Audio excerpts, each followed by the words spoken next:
আজকে আমার আলোচনার বিষয় লিঙ্গ শক্ত না হওয়ার উপযুক্ত অজানা কিছু তথ্য।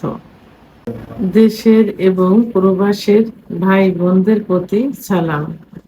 আসসালামু আলাইকুম।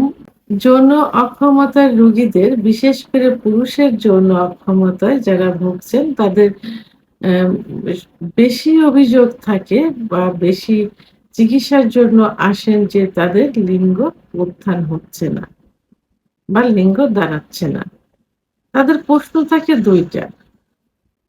একটা ১ম প্রশ্ন থাকে যে লিঙ্গ উত্থান হচ্ছে না আ বা শক্ত হচ্ছে না। এটা বেশ কিছুদিন হয়েছে এরকম সমস্যা হচ্ছে। ২য় প্রশ্ন থাকে যে স্ত্রীর কাছে, পার্টনারের কাছে গেলে লিঙ্গ পুরাপুরি শক্ত হয় না বা আধা শক্ত হয়ে বীর্যপাত হয়ে যায়। অনেক সময় কিছু বীর্যপাত ছাড়াই নিস্তেজ হয়ে যায়। এই বিষয় নিয়ে এখন আমি আলোচনা করব। সাধারণত ২ টা কারণে এই সমস্যা হয়ে থাকে। ১ম যে কারণ সেটা হলো মানসিক কারণ, ২য় কারণ শারীরিক কারণ। তো আমরা ১ম এ জানবো যে লিঙ্গের ভিতরে কি থাকে? সাধারণত লিঙ্গের ভিতরে কোনো বোন বা হাড় থাকে না। শক্ত কোনো জিনিস থাকে না। কি থাকে? থাকে শুধু মাংস এবং রক্তনালী বা শিরা, যার ভিতর দিয়ে রক্ত চলাচল করে। ১ম যে কারণে লিঙ্গের নিস্তেজ হয়ে যায় বা লিঙ্গের উত্থান হয় না, সে কারণ হলো রক্ত চলাচল বা ব্লাড সার্কুলেশন পর্যাপ্ত পরিমাণে না হওয়া। যখন যৌন ইচ্ছা বা সেক্সের ইচ্ছা হয়, তখন টোটাল বডিতে রক্ত চলাচল করে, বিশেষ করে লিঙ্গের থেকে, হার্টের থেকে লিঙ্গের ভিতরে রক্ত চলাচল বেশি করে, ফলে লিঙ্গের উত্থান হয় বা লিঙ্গ লোহার মতো শক্ত হয়ে দাঁড়িয়ে যায়। এটা সাধারণত আ যাদের বয়স কম থাকে, অল্প বয়সে ১৫-১৬ বছরের বয়সের ছেলেদের সামনে যদি সেক্সুয়াল বিষয়ে কথা বলা যায় বা যেকোনো পর্নোগ্রাফি দেখে অথবা সেক্সুয়াল আ রিলেশন জাতীয় কারো সামনাসামনি যদি কথা বলে, তাহলে একদম সঙ্গে, সঙ্গে কিন্তু রক্ত চলাচল শুরু হয়ে যায় এবং লিঙ্গ দাঁড়িয়ে যায়, শক্ত হয়ে যায়। কিন্তু ৪০, ৪৩, ৪৫ বছর বয়সের পুরুষের মধ্যে কিন্তু এটা কমে যায়। অর্থাৎ লিঙ্গের উত্থানজনিত সমস্যা চলে আসে। তো এটা বিভিন্ন কারণে হয়ে থাকে। আ বা বিশেষ করে অ্যা হস্তমৈথুন, বিছানায় ঘর্ষণ, স্বপ্নদোষ, অতিরিক্ত যৌন মিলন ইত্যাদি কারণে লিঙ্গের ভিতরে যে শিরাগুলো থাকে, সেই শিরাগুলো কি হয়? সংকুচিত হয়ে যায়। অথবা যেকোনো কারণে শিরাগুলো ব্লক হয়ে যায়। লিঙ্গ চলাচল অ রক্ত চলাচলে বাধাগ্রস্ত হয়। তো যে কারণে লিঙ্গ উত্থান জনিত সমস্যা এসে যায়।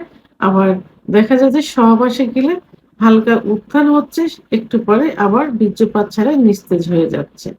এটা পুরাপুরি শক্ত হয় না। অর্থাৎ ব্লাড সার্কুলেশন এ বাধাগ্রস্ত। ২য় যে কারণ সেটা হলো প্রোটিন কম হওয়ার কারণে। সাধারণত পুরুষের যে যৌন হরমোন থাকে, টেস্টোস্টেরন হরমোন। এই টেস্টোস্টেরন হরমোন যখন কমে যায়, তখন লিঙ্গে শীতলতা চলে আসে। এজন্য এই প্রোটিন বাড়ানোর জন্য কিছু খাবার, সিজনালি শাকসবজি, দুধ, ডিম, খেজুর, কাজু বাদাম এই জাতীয় খাবারগুলো, ভিটামিন, মিনারেল, ফাইবার এই জাতীয় খাবারগুলো খেতে হবে। তাহলে টেস্টোস্টেরন হরমোন বেড়ে যাবে। ৩ নাম্বার যে কারণ সেটা হলো নিয়মিত সহবাস না করা। নিয়মিত সহবাস করলে, বিশেষ করে সপ্তাহে ২-৩ দিন, ৪ দিন সহবাস করলে ব্লাড সার্কুলেশনটা বৃদ্ধি পেয়ে যায় লিঙ্গের ভিতরে। তখন লিঙ্গ আ মা সতেজ থাকে। অর্থাৎ লিঙ্গ মোটা দেখা যায়, লম্বা দেখা যায়। অনেকের ধারণা থাকে যে নিয়মিত সহবাস করলে যৌন অক্ষমতা চলে আসে, লিঙ্গের শীতলতা চলে আসে। এই ধারণাটা ভুল। যখন সহবাস করতে কেউ যায়, দেখা গেল যে স্বামী দূরে থাকে, বাসায় আসছে। তো ১ম এ যখন সহবাস করতে যাবে, তখন কিন্তু খুব দ্রুত বীর্যপাত হয়ে যাবে এবং লিঙ্গ শীতলতা চলে আসে। এভাবে যখন পরপর ২-৩ বার হয়ে যায় তখন কিন্তু আস্তে, আস্তে লিঙ্গ বড় হয়ে যায় এবং শীতলতা কমে যায়, লিঙ্গ শক্ত হয়ে যায়। এইজন্য ব্লাড সার্কুলেশন বাড়ানোর জন্য নিয়মিত সহবাস করতে হবে। ৪ নাম্বার যে সমস্যা সেটা হলো প্রোটি আ মা প্রোল্যাক্টিন হরমোন। প্রোল্যাক্টিন হরমোন টেস্টোস্টেরনের ঠিক বিপরীত। যেমন টেস্টোস্টেরন হরমোন কমে গেলে লিঙ্গের শীতলতা চলে আসে, উম লিঙ্গ নিস্তেজ হয়ে যায়। ঠিক একইভাবে প্রোল্যাক্টিন হরমোন বেড়ে গেলে লিঙ্গের শীতলতা চলে আসে, লিঙ্গ নিস্তেজ হয়ে যায়।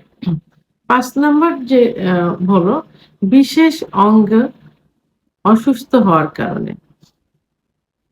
বিশেষ করে ব্রেন, হার্ট, আ লাংস, কিডনি, লিভার ইত্যাদি যদি অসুস্থ থাকে তাহলে লিঙ্গের শীতলতা চলে আসে। এইজন্য brain, heart, lungs, liver, kidney এটা ভালো থাকে সেদিকে প্রাথমিক অবস্থায় সতর্ক থাকতে হবে। যত্ন করতে হবে। যদি কোনো সমস্যা ধরা পড়ে প্রপারলি চিকিৎসা নিতে হবে। ৬ নাম্বার যেটা সেটা হলো ইনজুরি। স্পাইনাল কর্ডের ইনজুরি হলে অর্থাৎ স্পাইনাল কর্ডের ইনজুরি মানে নার্ভার ইনজুরি। স্পাইনাল কর্ডের ইনজুরি হলে কিন্তু লিঙ্গের শীতলতা চলে আসে। অনেকে কিন্তু বলে থাকে যে, "আমার অ্যাক্সিডেন্টের পর থেকে আমি কোমরে কি পিঠে ব্যথা পেয়েছি, তারপর থেকে আমার লিঙ্গের আ দুর্বলতা চলে আসছে। লিঙ্গ দাঁড়ায় না, লিঙ্গ ছোট হয়ে যাচ্ছে, প্যারালাইজড মতো হয়ে যাচ্ছে।" তাহলে স্পাইনাল কর্ডের ইনজুরির কারণে কিন্তু লিঙ্গের শীতলতা চলে আসে। ৭ নাম্বার সিনথেটিক মেডিসিন। অনেকে নিয়মিত ঘুমের ওষুধ খেয়ে থাকে, হার্টের ওষুধ, কিডনির ওষুধ, ডায়াবেটিসের ওষুধ নিয়মিত খেয়ে থাকে। এভাবে দীর্ঘদিন নিয়মিত খাইতে থাকলে কিন্তু লিঙ্গের শীতলতা চলে আসে। ৮ নাম্বার যেটা সেটা হলো মেন্টাল ডিজিজ।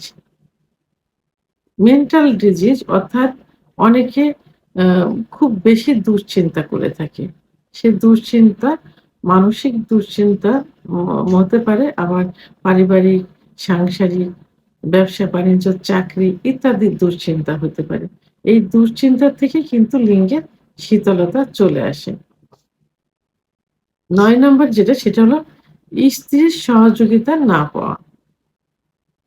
অনেক সময় সহবাসে গিয়েছে কিন্তু আ ইচ্ছা হচ্ছে, লিঙ্গ দাঁড়াচ্ছে কিন্তু বেশি শক্ত হচ্ছে না। তো তখন যদি স্ত্রী তাকে সহযোগিতা করে, অর্থাৎ একজন স্বামী যেমন মিলনের পূর্বে স্ত্রীকে ফোর-প্লে করে, স্ত্রী যদি ঠিক একইভাবে স্বামীকে ফোর-প্লে করে এবং স্বামীর বিশেষ অঙ্গে চুম্বন দেয়, আদর করে, স্বামীর সঙ্গে ভালো কথা বলে, তাহলে কিন্তু ভালোবাসার গল্প করে, রোমান্টিক কিছু কথা বলে, তাহলে কিন্তু লিঙ্গ উত্থান হয়ে যায়, লিঙ্গ দাঁড়িয়ে যায়। কারণ সেক্স উত্তেজনা যখন আসে তখন ব্লাড সার্কুলেশন হয়, তখন লিঙ্গ শক্ত হয়ে যায়।